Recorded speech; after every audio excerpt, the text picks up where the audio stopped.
So today is 9/11. If you aren't familiar, this was in New York City where the World Trade Center was attacked, and we had 50,000 people working in these two towers at that time. There were also 200,000 people within the vicinity passing through. There was also, under 9/11, there's tons of garages and things for all of the people that work here to park all their cars. So when this happened, it didn't just affect this building, it affected the whole area. The building was so big that it had its own zip code, 10048. It was considered its own little city, pretty much. So when I was in 9/11, I had just had my baby. I wasn't a teacher yet. I had a 9-month-old. She's a junior or a sophomore in college now. And I'm working in Pepsi, I was helping my husband at the time. We'd do a side job working in Pepsi, and I would put Pepsi on the shelves. And I was in a Walmart, and I saw the first tower go as I was in there, and I'm like, whoa, that's horrible. And I wasn't really thinking it was like a terrorist attack or anything. I just thought something really bad happened. And then I finished my job, and then I went home. And then as I was sitting there with my baby, I started watching the TV, and this is what we saw that day. Most people go too quickly through, or they want to show the whole thing. There's no sound on this one. So what happened was the street people were just doing their daily day. They were checking a gas leak maybe, but this before the actual first tower fell. So they were doing a gas leak check. And all of a sudden this guy turns around because he heard a plane driving kind of low. And then it hit the first tower. So someone actually caught the first plane hit that tower. It didn't make a reaction like you thought it would. Because it has happened before, the building has been attacked before. Someone tried to bomb it from the bottom.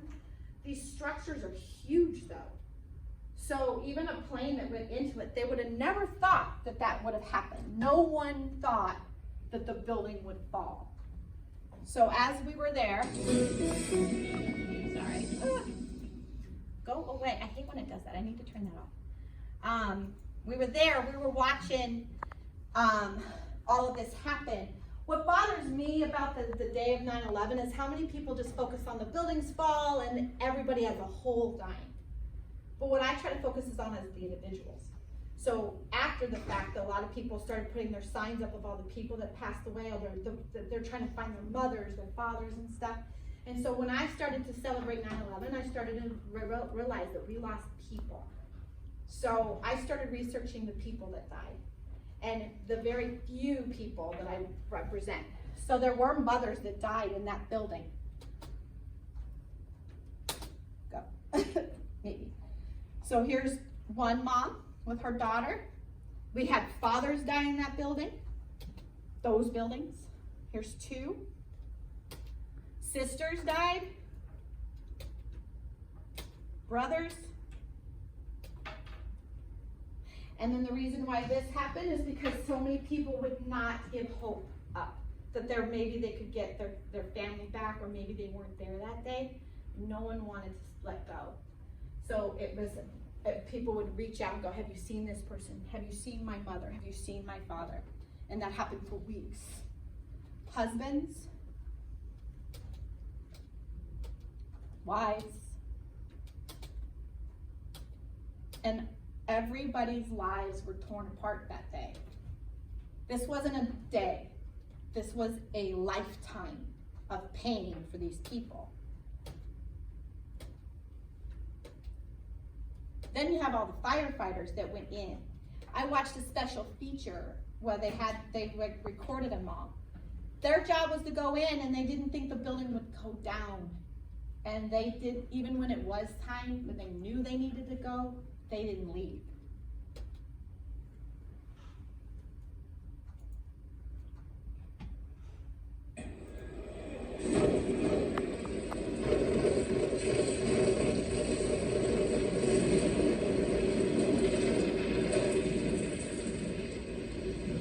This man's running because he didn't make it.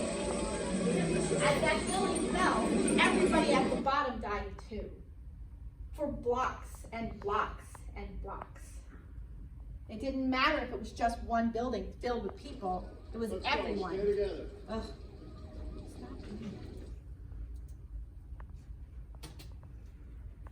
So think about how many people actually died in those towers. So at 10:12, the second tower fell. It burned for 102 minutes first. So most people thought they had time. They had an hour to evacuate a building. This is the view from an apartment in New Jersey.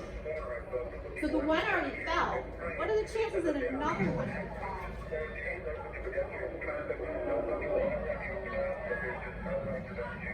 We're looking at it in such a far distance, we don't really understand how many people and all these rooms are just collapsing to them.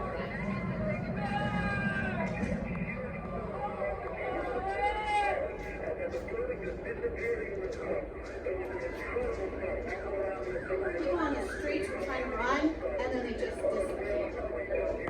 People in buildings next door are trying to evacuate, their buildings got destroyed. An entire daycare in a building, every child died. Babies.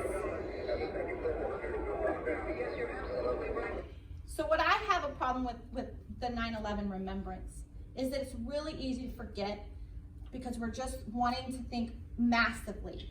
It's easy to go, oh, a lot of people died. But I'm trying to let you know that those are people, one after another died. And it's your history now.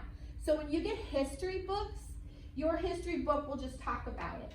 Or a teacher stands in front of the class and goes, yeah, I lived through that. And it doesn't affect you. But this year is a very special year because you guys are now the new history with this global pandemic.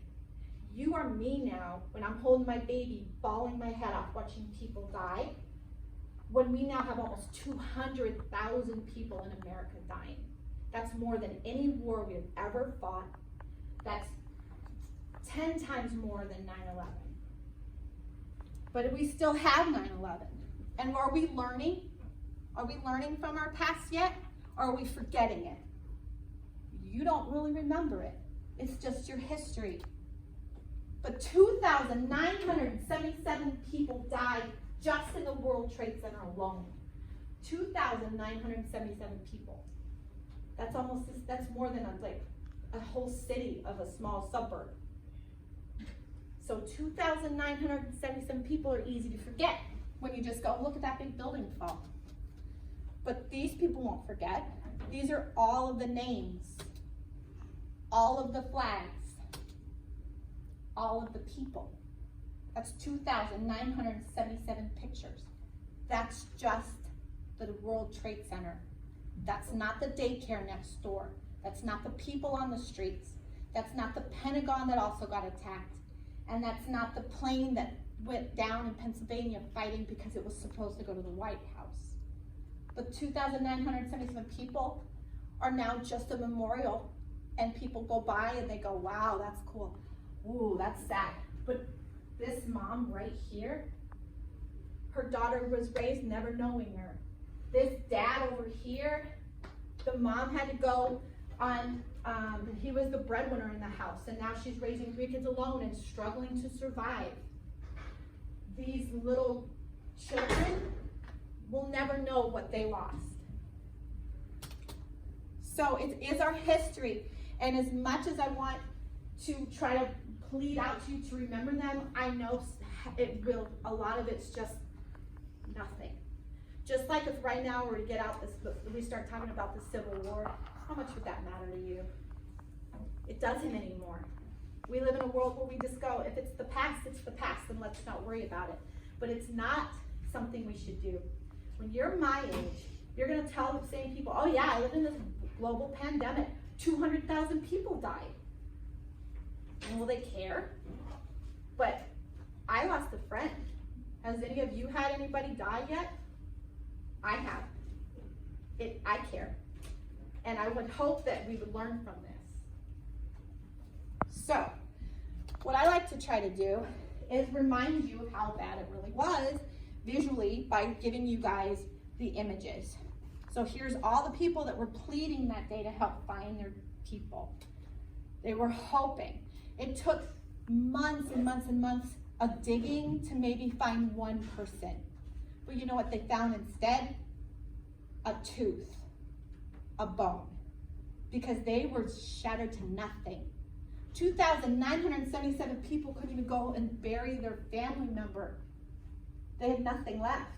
They were dissolved. So they're just one large mass grave at the bottom of that very large, the parking lot. And so it's just them. So when it was time to put the memorial up, they didn't want to go up. They needed to make a burial site. That's why it goes down. So after the fact, that was the worst part. Nothing was, I thought, how horrifying to watch these buildings fall. I was crying, I'm like, oh my God. But it was the weeks after that did the worst toll on everyone, because we had to sit and listen to God. My daughter, has anybody seen my daughter? I've been looking for her, have you seen her? And that's what it was like there. And no one could do anything about it because everyone knew where she was. And then we had to watch as they tried to raise money and awareness. And as another country was going, we took out America. Yeah! And that was the hardest part. And then after a while, they decided to have a memorial. So we had the 2,000, and this is a little weird, this slide has it a little bit wrong because the numbers are a little skewed. But in total, 48,644 people eventually ended up dying over this. Because first we had the towers, then we had the Pentagon, then we had the people around, then we had the plane, then we had a war, because we fought them. So eventually it became 48,644 people that died. Global pandemic just right now in America still is at 200,000. This was after a war. So what they ended up doing is deciding, since they're all dead at the same time, let's honor them together. So on this, oh God, get out of the way. Get out of my way. Ugh. Oh my gosh, get out of the way. Ooh, that, it's underneath there. I won't get out. All right, hold on. There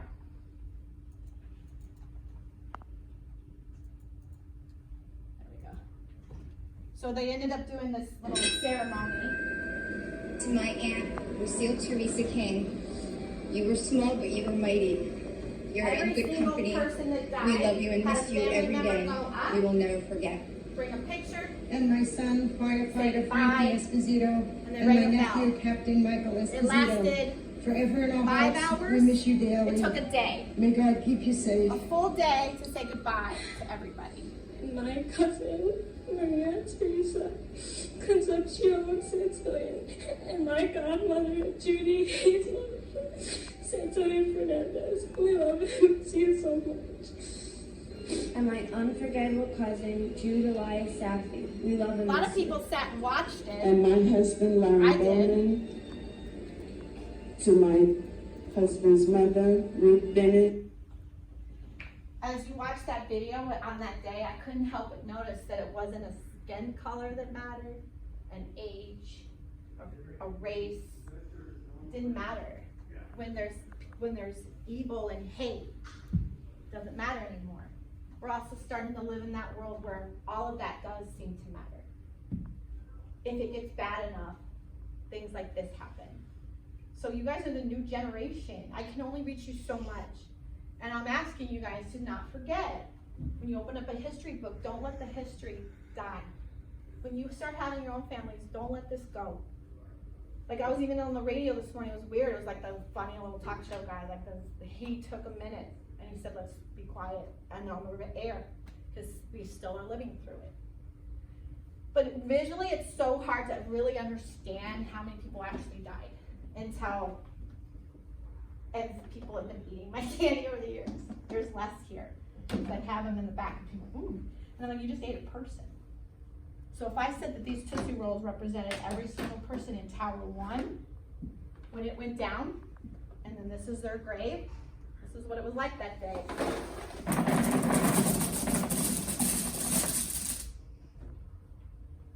There's that aunt that she was talking about. There's that mother that never came back. And then we watched in horror, thinking there's no way that other one would fall. In the same place, at the same time, until it fell too. Before it fell, this person tried to jump.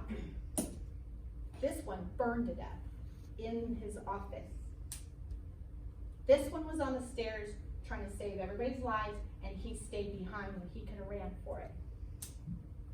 This one was that firefighter that knew what he was getting himself into, and he gave up his life for a complete stranger. This was the one that I was the most upset with because we live in a world where we zoom in, and I watched a man standing on the edge, on fire, jump. This one was when the first tower fell and people were still going in, and they were inside and they were recording. You could hear it. You heard this. Thump. Thump. And everyone's like, what is that? I heard it on there. I watched it live, and they said, they're jumping. Thump. And then the death fell. So 9/11 isn't just 2,977 people that we forget in a mass grave at the bottom and have a pretty waterfall, and we maybe go visit Washington, D.C. and see it. Or New York, I mean. We have to remember this was a real event, and it's not a history to be forgotten on this day. So my assignment for you guys is this, and I do want it put in the classroom. I will be having it. The home ones are seeing it right now. So this is everyone. I want you to find someone. I'm in my 40s, but you know what? My daughter has a memory of it. She was born, she's 19. There's somebody that has a 9/11 story for you. And you're gonna have all weekend to ask. And then you're gonna put in at least a paragraph telling me who it was and tell me their story. Okay, it's your first writing assignment because we are gonna write in here. It's an English class, and I'm your English teacher, and we're going to learn something from a writing thing, not just to write for writing's sake. It's writing with a purpose. Okay? Alrighty. So that's it. You can cut it.